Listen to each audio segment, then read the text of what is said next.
امریکہ کے صدارتی انتخابات میں ڈونلڈ ٹرمپ کی فتح کے فوری بعد پہلی بار ایک بٹ کوائن کی قیمت $80,000 سے تجاوز کر گئی۔ اس سے قبل رواں سال مارچ میں ایک بٹ کوائن کی قیمت $69,000 امریکی ڈالر سے زائد ہو چکی تھی اور سرمایہ کاروں کو اس بات کی امید تھی کہ یہ ڈیجیٹل کرنسی ایک بار پھر اپنی کھوئی ہوئی قدر و منزلت حاصل کر لے گی، لیکن شاید انہیں بھی اس بات کا اندازہ نہیں تھا کہ امریکی انتخابات اس معاملے میں کتنا اہم کردار ادا کریں گے، خصوصی طور پر ڈونلڈ ٹرمپ۔ لیکن امریکی سیاست کا بٹ کوائن سے کیا تعلق ہے؟ اپنی صدارتی مہم کے دوران ڈونلڈ ٹرمپ نے اعلان کیا تھا کہ وہ امریکہ کو کرۂ زمین پر کرپٹو کا دارالحکومت بنائیں گے۔ یاد رہے کہ صرف رواں سال کے دوران دنیا کی سب سے بڑی کرپٹو کرنسی یعنی بٹ کوائن کی مالیت میں 80% سے زیادہ اضافہ ہوا ہے، اور بات صرف بٹ کوائن کی نہیں، دنیا بھر میں دیگر کرپٹو کرنسیوں کی مالیت میں بھی اضافہ دیکھا گیا ہے۔ ان میں ڈوج کوائن بھی شامل ہے، جس کی تشہیر کرنے والوں میں ایک نمایاں شخصیت ٹرمپ کے حامی اور ایکس کے ارب پتی مالک ایلون مسک ہیں۔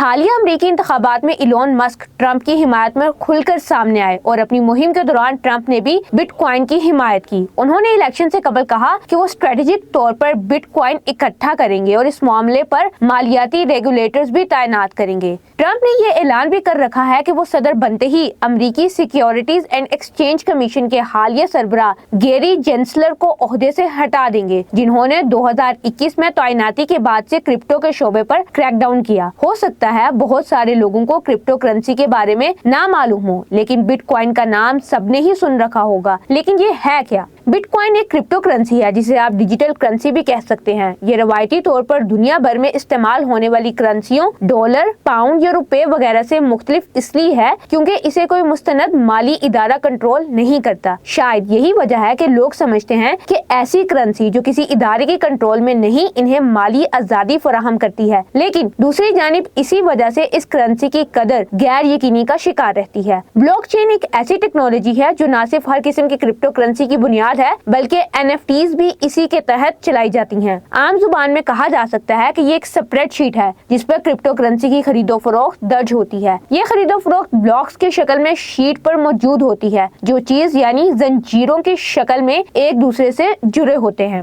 کرپٹو کرنسی کی ہر ٹرانزیکشن بلاک چین پر رضاکاروں کے ایک نیٹ ورک کی مدد سے ریکارڈ کی جاتی ہے، اور یہی رضاکار کمپیوٹر پروگراموں کے تحت اس کرنسی کی خرید و فروخت کی تصدیق بھی کرتے ہیں۔ بٹ کوائن نیٹ ورک کے رضاکاروں کا اس میں فائدہ یہ ہے کہ جو بھی اس خرید و فروخت کی پہلے تصدیق کرتا ہے اسے انعام میں بٹ کوائن دیے جاتے ہیں۔ اس قابل منافع عمل کو مائننگ کہا جاتا ہے، مگر یہ عمل متنازع بھی ہے کیونکہ دنیا بھر میں لوگ سب سے پہلے تصدیق کی دور میں رہتے ہیں اور اسی سبب برقی توانائی بھی ضائع ہوتی ہے۔ دنیا بھر میں گردش کرنے والے بٹ کوائنز کی مجموعی تعداد 1,90,00,000 ہے۔ کرپٹو ایکسچینج ایک ایسا ڈیجیٹل پلیٹ فارم ہوتا ہے جہاں سرمایہ کار کرپٹو کرنسی کی خرید و فروخت کرتے ہیں۔ روایتی انداز کاروبار کی طرح کرپٹو ایکسچینج بھی کسی بروکریج ہاؤس کی طرح کام کرتا ہے جہاں لوگ بینکوں سے اپنی رقوم نکال کر ڈالر یا پاؤنڈ کو بٹ کوائن یا ایتھریم جیسی کرپٹو کرنسیوں میں تبدیل کر سکتے ہیں۔ سرمایہ کاروں کو روایتی کرنسیوں کو ڈیجیٹل کرنسیوں میں تبدیل کرنے کے لیے اکثر فیس بھی ادا کرنی پڑتی ہے۔